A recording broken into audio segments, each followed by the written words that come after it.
Antes de comenzar, no olvides suscribirte, darle like y comentar.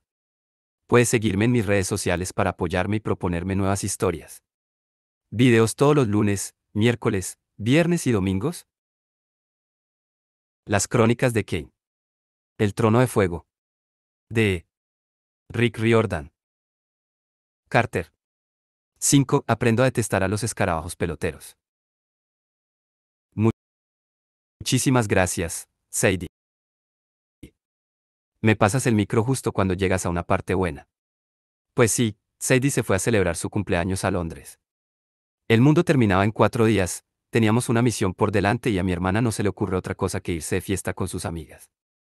Eso es tener claras las prioridades, ¿eh? No es que estuviéramos quedados ni nada. La parte positiva es que la casa de Brooklyn se quedó bastante tranquila cuando se fue, por lo menos hasta que apareció la serpiente de 3 cabezas. Pero antes debería contaros la visión que había tenido. Sadie pensaba que le había estado ocultando algo durante el desayuno, ¿verdad? Bueno, pues es un poco verdad. Pero, para ser sincero, lo que había visto por la noche me había dejado tan aterrado que no quería hablar de ello, y menos aún en su cumpleaños. Desde que empecé a aprender magia había pasado por situaciones bastante estrambóticas, pero aquello se llevó el premio Nobel de rareza. Después de la excursión al Museo Brooklyn, me costó dormirme. Y, cuando por fin lo logré, fue para despertar en un cuerpo distinto. No era un viaje del alma ni un sueño. Yo era Horus el Vengador. Horus y yo ya habíamos compartido cuerpo. La Navidad anterior pasó casi una semana entera instalado en mi cabeza, susurrándome consejos y tocando las narices en general. Durante la batalla de la Pirámide Roja, hasta habíamos experimentado una fusión perfecta de sus pensamientos con los míos. Me había convertido en lo que los egipcios llamaban el ojo del dios, tenía todo su poder a mi disposición, nuestros recuerdos estaban combinados, éramos un humano y un dios funcionando al unísono. Pero seguía en mi propio cuerpo. Esta vez fue al revés. Yo era un invitado en el cuerpo de Horus, que estaba de pie en la proa de un barco, surcando el río mágico que serpenteaba por la UAT. Tenía la vista afilada de un halcón. Entre la niebla distinguí figuras que se movían en el agua, lomos escamosos de reptiles y aletas monstruosas. Vi los fantasmas de los muertos que flotaban junto a las 2 orillas. Muy por encima, el techo de la caverna era de un rojo brillante, como si navegáramos por la garganta de una bestia viva. Tenía los brazos bronceados y musculosos, envueltos en franjas de oro y lapislázuli. Iba equipado para la lucha con coraza de cuero, jabalina en una mano y un jopez en la otra. Me sentía fuerte y poderoso como, bueno, como un dios. Hola, Carter, dijo Horus, aunque fue como si estuviera hablando solo. Horus, ¿qué tal? No le expliqué lo mucho que me fastidiaba que no me dejara dormir porque no hacía falta. Compartíamos la mente. Yo respondí a tus preguntas, dijo Horus. Te dije dónde hallar el primer rollo. Ahora eres tú quien debe hacer algo por mí. Quiero enseñarte una cosa. El barco se puso en marcha con una sacudida. Me agarré a la barandilla de la plataforma del vigía. Mirando atrás, constaté que el barco era una barcaza real, de unos 20 metros de eslora con la forma de una canoa inmensa. En su centro, un dosel desmadejado cubría un estrado vacío donde una vez pudo haber un trono. El único mástil sostenía una vela cuadrada que antiguamente estaría decorada, pero ahora estaba esteñida y hecha jirones. A babor y estribor sobresalían hileras de remos rotos e inservibles. Esa barcaza debía de llevar siglos abandonada. Las jarcias estaban cubiertas de telarañas. Los cabos se habían podrido. Los tablones del casco chirriaron y crujieron mientras el barco ganaba impulso. Es viejo, como Ra, dijo Horus. ¿De verdad querrías volver a dar uso a este barco? Déjame mostrarte la amenaza a la que os enfrentáis.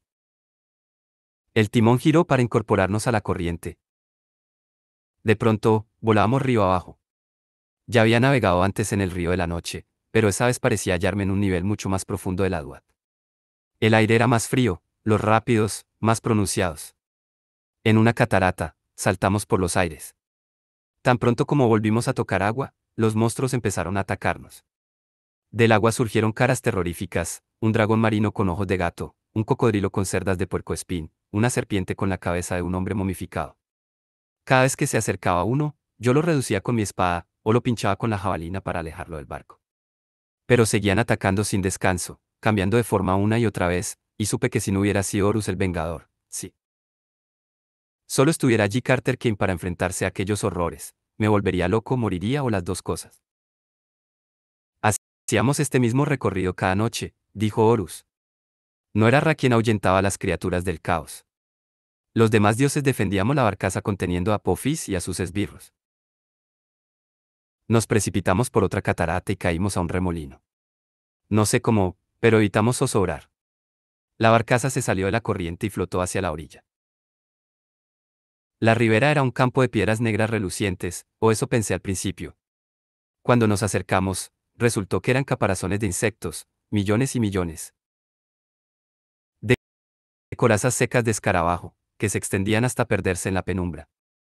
Unos pocos escarabajos vivos se movían con torpeza entre los caparazones vacíos, dando la impresión de que todo el paisaje se arrastraba. Ni siquiera voy a empezar a describir cómo olían varios millones de escarabajos peloteros muertos. La prisión de la serpiente, dijo Horus. Escruté la oscuridad buscando una celda, cadenas, un pozo o algo por el estilo. Lo único que vi fue la extensión inacabable de insectos muertos. ¿Dónde está?, pregunté. Estoy mostrándote el lugar con un aspecto que puedas comprender, me explicó Horus. Si estuvieras aquí en persona, arderías hasta hacerte cenizas. Si vieras este sitio como es en realidad, tus sentidos mortales se derretirían. Estupendo, murmuré. Lo que más me gusta es que se me derritan los sentidos. La embarcación rozó contra la orilla, espantando a unos pocos escarabajos vivos. El terreno entero parecía retorcerse de dolor. Todos estos escarabajos estuvieron vivos una vez, dijo Horus. Simbolizaban el renacimiento diario de Ra y contenían al enemigo. Ahora solo quedan unos pocos. La serpiente va abriéndose una salida a mordiscos. Un momento, repliqué. ¿Quieres decir qué? Ante mis ojos, la orilla se abombó, como si tuviera algo debajo empujando, una forma gigantesca que intentara liberarse. Cerré con fuerza los puños en torno a la espada y la jabalina, pero, aun con la fuerza y el valor de Horus, estaba temblando. Por debajo de los caparazones vacíos de escarabajo brillaba una luz rojiza. Los cascarones crujían al moverse, mientras la cosa que había debajo arremetía contra la superficie. Por entre la fina capa de bichos muertos, clavó su mirada en mí un círculo rojo de 3 metros, un ojo de serpiente lleno de odio y hambre. Hasta en mi forma divina, sentí el poder del caos atravesándome como una radiación letal, cocinándome desde el interior, carcomiendo mi alma, y fue entonces cuando creí lo que me había dicho Horus. Si hubiera estado allí en carne y hueso, ahora sería un montoncito de cenizas. Está escapando. Se me empezó a cerrar la garganta de puro pánico. Horus, está saliendo. Sí, dijo él. Pronto. Horus guió mi brazo. Alcé la jabalina y la clavé en el ojo de la serpiente. Apophis aulló de rabia. La ribera se agitó. Entonces Apophis se hundió por debajo de los caparazones de escarabajos muertos, y el brillo rojo menguó. Pero no hoy, dijo Horus. En el equinoccio, las ligaduras se debilitarán lo suficiente para que por fin escape la serpiente. Vuelve a convertirte en mi avatar, Carter. Ayúdame a capitanear a los dioses en la batalla. Juntos podríamos detener el alzamiento de Apophis. Pero si despertáis a Ra y reclama su trono, tendrá la fuerza necesaria para reinar. Este barco está en condiciones de volver a cruzar la Duat.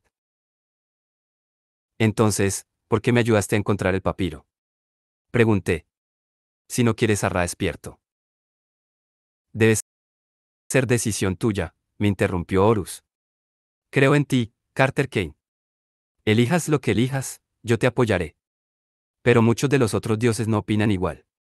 Creen que tendríamos mejores expectativas si yo fuera su rey y general, si yo encabezara la carga contra la serpiente. Consideran que vuestro plan de despertar a Ra es un error y una temeridad. Apenas he logrado impedir una rebelión abierta. Tal vez escapen a mi control y os ataquen para evitar que cumpláis la misión.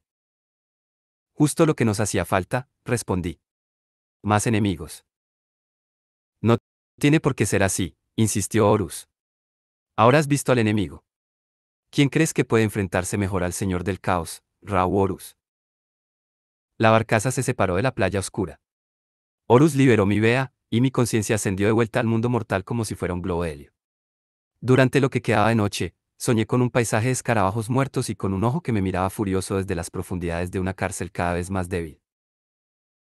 Si estaba un poco descolocado a la mañana siguiente, ya sabéis cuál era el motivo.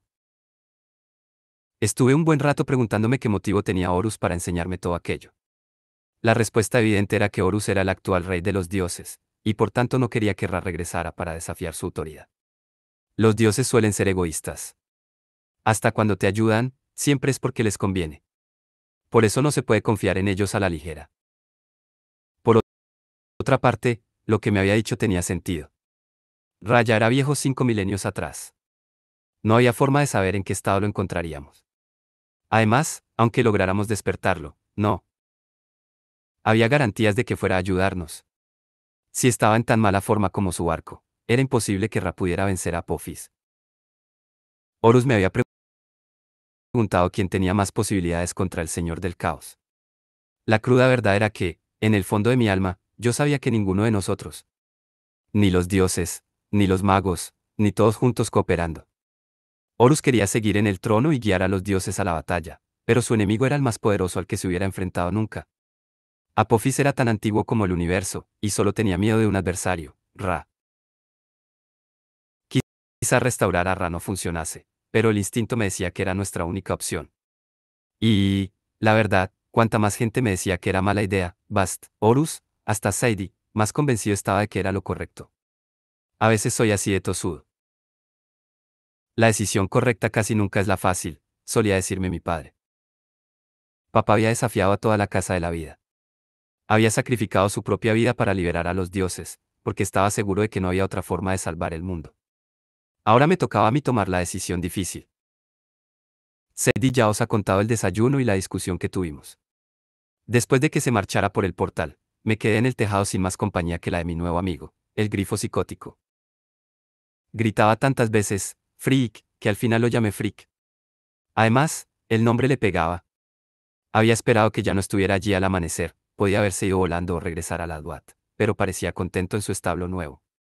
Le había recubierto la esquina de la terraza con un fajo de periódicos del día, todos con titulares acerca de la extraña erupción de gas de alcantarilla que había recorrido Brooklyn la noche anterior. Según los artículos, el gas había encendido unos fuegos fantasmales por todo el vecindario, causando graves daños en el museo y dejando indispuestos a varios ciudadanos con náuseas, mareos e incluso alucinaciones de colibríes con el tamaño de rinocerontes. Dichoso gas de alcantarilla. Estaba tirando más pavos asados a Frick, no sabéis las cantidades que comía, cuando Basta apareció a mi lado. En general, me gustan los pájaros, dijo. Pero ese bicho es inquietante. Frick, dijo Frick. Él y Bast se contemplaron mutuamente, como si cada uno se preguntara qué sabor tendría el otro. Bast dio un bufido. No pensarás quedártelo, ¿verdad?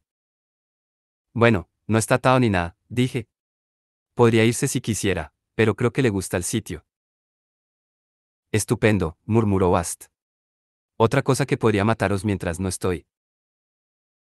Mi opinión era que Frick y yo nos estábamos llevando muy bien, pero nada de lo que dijera iba a tranquilizar a Bast.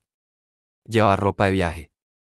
Por encima de su habitual mono de leopardo, llevaba un largo abrigo negro con jeroglíficos protectores bordados. Al moverse, el tejido titilaba y la hacía invisible en parte. Ten cuidado, le pedí. Bast sonrió. Soy una gata, Carter. Sé cuidar de mí misma. Me preocupa más lo que os pase a ti y a Sadie mientras no estoy. Si tu visión era acertada y la celda de Apophis está a punto de abrirse.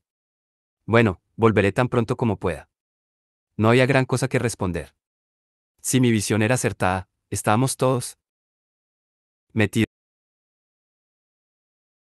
en un buen jaleo. Puede que esté fuera de contacto un par de días, siguió diciendo. Mi amigo debería llegar antes de que tú y Sadie empecéis la búsqueda mañana. Él se asegurará de que sobreviváis. No puedes decirme ni cómo se llama. Bast me dedicó una mirada que podía indicar diversión o nerviosismo, o tal vez las dos cosas a la vez. Es un poco difícil describirle. Será mejor que se presente él mismo. Dicho eso, Bast me dio un beso en la frente. Cuídate, gatito mío. Me quedé demasiado aturdido para responder. Siempre había considerado que Bast era la guardiana de Sadie. Yo era una especie de añadido. Pero había tanto afecto en su voz que seguramente me ruboricé. Bast corrió hasta el borde del tejado y saltó. Pero no me preocupé por ella. estaba convencido de que caería de pie. Quería alterar lo menos posible la rutina de nuestros aprendices, así que les di mi clase normal de cada mañana. Yo la llamaba Fundamentos de Problemas Mágicos. Mis alumnos la llamaban Todo Vale. Al empezar, les planteaba un problema y ellos podían afrontarlo como quisieran. En el momento en que lo hubieran resuelto, la clase terminaba. Era un método bastante distinto al del colegio de verdad, donde había que quedarse todo el día aunque no se hiciera nada de provecho, pero es que yo nunca había ido a un colegio de verdad.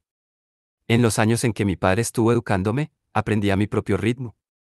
Cuando había terminado las tareas y mi padre les daba el visto bueno, se acababan las clases. A mí me había funcionado ese sistema, y parece que a los aprendices también les gustaba. Además, pensaba que Ciarra sí lo aprobaría. La primera vez que Sadie y yo habíamos practicado con ella, nos dijo que la magia no podía aprenderse en aulas y con libros de texto. Se dominaba haciéndola. De modo que, para dar fundamentos de problemas mágicos, íbamos a la sala de entrenamiento y hacíamos explotar cosas. Aquel día vinieron 4 alumnos. Los demás aprendices estarían investigando sus propias sendas de la magia, practicando encantamientos o haciendo sus tareas bajo la supervisión de nuestros iniciados más mayores. Como tutora nuestra en ausencia de amos, Basta había insistido en que no descuidáramos las asignaturas normales, como mates y lengua, aunque a veces ella misma impartía optativas como acicalamiento gatuno avanzado o siesta. La clase de siesta tenía lista de espera. Bueno, a lo que iba. La sala de entrenamiento ocupaba casi todo el primer piso de la mansión. Tenía las dimensiones aproximadas de una cancha de baloncesto, que era el uso que le dábamos por las tardes. Tenía suelo de parqué, estatuas de dioses a lo largo de las paredes y un techo abovedado con ilustraciones de antiguos egipcios, haciendo ese paso lateral suyo tan característico. En las paredes de los extremos de la sala habíamos fijado, a 3 metros de altura, unas estatuas de Ra, en horizontal y con los discos solares de las coronas vaciados para usarlos de aros de baloncesto. Tal vez fuera una blasfemia, pero, ¿qué narices? Si Ra no tenía sentido del humor, era problema suyo. Allí me esperaban Walt, Julian, Félix y Elise. Ya solía venir a aquellas sesiones, pero por supuesto seguía en coma, y ese era un problema que ninguno sabíamos resolver. Intenté poner mi cara de profesor seguro de sí mismo. Vale, chicos. Hoy probaremos unos simulacros de combate. Empezaremos con la parte fácil. Saqué 4 figurillas Sapti de mi bolsa y las coloqué en las 4 esquinas de la sala. Situé a un aprendiz delante de cada una y pronuncié una orden. Las 4 figuras ganaron tamaño hasta convertirse en guerreros egipcios a escala real, armados con espada y escudo. No eran lo más realista del mundo. Su piel parecía de arcilla barnizada, y se movían más despacio que un ser humano, pero servirían para calentar. Félix, dije desde el centro de la sala, por favor, nada de pingüinos. Venga ya. Félix era un firme creyente de que la respuesta a todo problema debía incluir pingüinos, pero para las pobres aves no era justo, y ya empezaba a cansarme de tener que teletransportarlos de vuelta a casa. En algún lugar de la Antártida había una bandada entera de pingüinos de Magallanes yendo a sesiones de psicoterapia. Adelante. Grité, y los satis atacaron. Julian, un alumno grandote de primero de secundaria que ya había optado por la senda de Horus, se lanzó a la batalla. Aún no dominaba del todo la invocación de un avatar de combate, pero recubrió su puño con energía dorada, formando una especie de bola de demolición con la que atacó al Sapti. El guerrero egipcio se estampó contra la pared que tenía detrás y cayó al suelo hecho pedazo. Uno menos. Elise había estudiado la senda de Heb, el dios de la tierra. En la casa de Brooklyn no había ningún experto en magia terrestre, pero Elise pocas veces necesitaba que la ayudáramos. Se había criado con una familia de alfareros en Carolina del Norte, y sabía trabajar la arcilla desde muy pequeña. Elise esquivó la torpe acometida del Sapti y lo tocó en la espalda. En la armadura de barro del guerrero brilló un jeroglífico.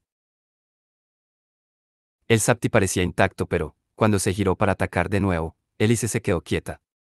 Yo iba a gritarle que esquivara, pero el golpe del Sapti no le pasó ni de cerca.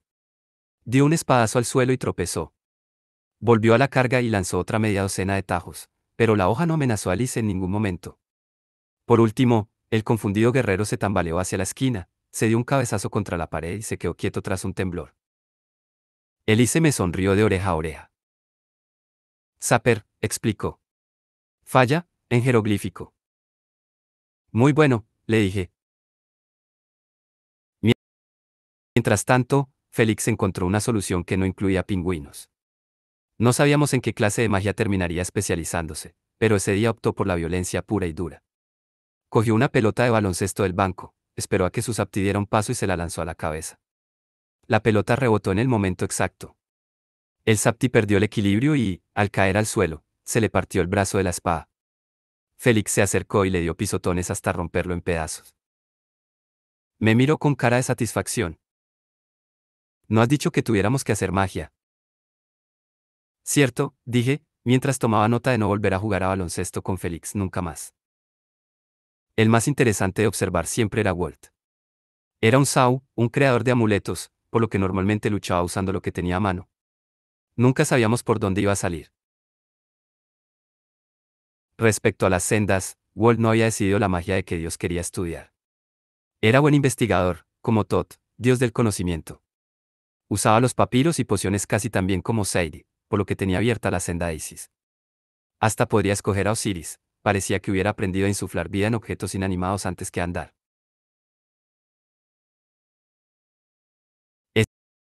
Ese día se lo tomó con calma, tocando sus amuletos y considerando qué opciones tenía.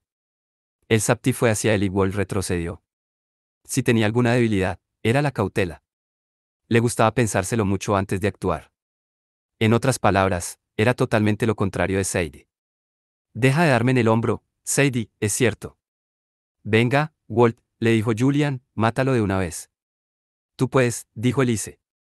Walt hizo ademán de quitarse un anillo pero, al dar un paso atrás, tropezó con los restos del Sapti que había destrozado Félix. Cuidado.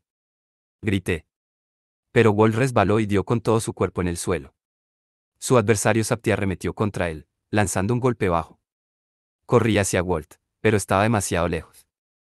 Ya había empezado a levantar la mano por instinto para bloquear el tajo. La espada de cerámica encantada estaba casi tan afilada como el metal de verdad. Walt debería haber terminado malherido, pero agarró la hoja y el Sapti se quedó paralizado. Por debajo de los dedos de Walt, la espada se volvió gris y empezó a recorrerla una red de grietas. El gris se extendió como la escarcha hasta recubrir al guerrero completo, y entonces el Sapti se deshizo en un montón de polvo. Walt puso cara de asombro. Abrió la mano y vio que no tenía la palma herida. «¿Cómo mola?», exclamó Félix. «¿Qué amuleto has usado?». Walt me comunicó la respuesta con una mirada nerviosa. No había sido un amuleto. Walt no tenía ni idea de cómo lo había hecho. Normalmente, aquello habría sido emoción suficiente para todo el día. Demasiada y todo. Pero los sustos no habían hecho más que empezar. Antes de que nadie pudiera decir nada, el suelo tembló. Pensé que a lo mejor la magia de Walt se había extendido por el edificio, lo que sería un desastre. O tal vez alguien estaba probando otra. ¿Ves las maldiciones de asnos explosivos en la planta baja? Elise se dio un gemido. Chicos, señaló la estatua de Ra que se proyectaba desde la pared, a 3 metros del suelo. Nuestro aro divino de baloncesto estaba desmoronándose. Al principio no entendí lo que estaba viendo. La estatua de Ra no estaba deshaciéndose igual que habían hecho los satis. Estaba resquebrajándose, cayendo al suelo a trozos. Entonces se me encogió el estómago. Los trozos que caían no eran de piedra. La estatua estaba transformándose en caparazones de escarabajo. Acabó deshaciéndose del todo, y entonces el montón de corazas de escarabajo pelotero que había en el suelo empezó a moverse. De su centro se alzaron 3 cabezas de serpiente. No tengo problemas en confesarlo, me entró el pánico. Creí que mi visión de Apophis estaba haciéndose realidad en ese mismo momento. Retrocedí tan deprisa que tropecé con Elise. Si no me fui corriendo como alma que lleva el diablo fue porque había 4 aprendices que confiaban en mí para inspirarles coraje. No puede ser Apophis, me dije. Las serpientes acabaron de salir del suelo y caí en la cuenta de que no eran 3 animales distintos. Era una cobra gigantesca con 3 cabezas. Y para colmo, desplegó unas alas semejantes a las de un gavilán. Su cuerpo era tan grueso como mi pierna, y el animal era tan largo como yo, pero ni sé. Acercaba al tamaño de Apophis. En sus ojos no había ningún resplandor rojizo. Eran horripilantes. Ojos verdes de reptil como los de toda la vida. Aún así, que ninguna de las 3 cabezas dejara de mirarme tampoco me tranquilizó mucho. Carter, Dijo Félix, inquieto. Esto es parte del ejercicio. La serpiente inició un coro triple de siseos. Me pareció oír su voz dentro de la cabeza, y sonaba exactamente igual que el bow del Museo Brooklyn. Último aviso, Carter Kane. Dame el papiro. El corazón me dio un vuelco. El rollo. Sadie me lo había dado después de desayunar. Tendría que haberlo guardado bajo llave, dejarlo en uno de los cubículos de seguridad que había en la biblioteca, pero aún estaba en la bolsa que llevaba al hombro. ¿Qué eres?, pregunté a la serpiente. Carter. Julian desenvainó su espada. ¿Atacamos? Ninguno de mis alumnos daba señales de habernos oído hablar ni a la serpiente ni a mí. Elise levantó las manos como si fuera a atrapar una volea de béisbol. Walt se situó entre la serpiente y Félix, que se inclinó un poco a un lado para no perderla de vista. Dámelo. La serpiente se comprimió para atacar, aplastando caparazones de escarabajos bajo su cuerpo. Extendió tanto las alas que podría habernos envuelto a todos. Renuncia a tu misión o yo destruiré a la chica que buscas, del mismo modo que destruí su aldea. Intenté sacar la espada, pero el brazo no me respondía.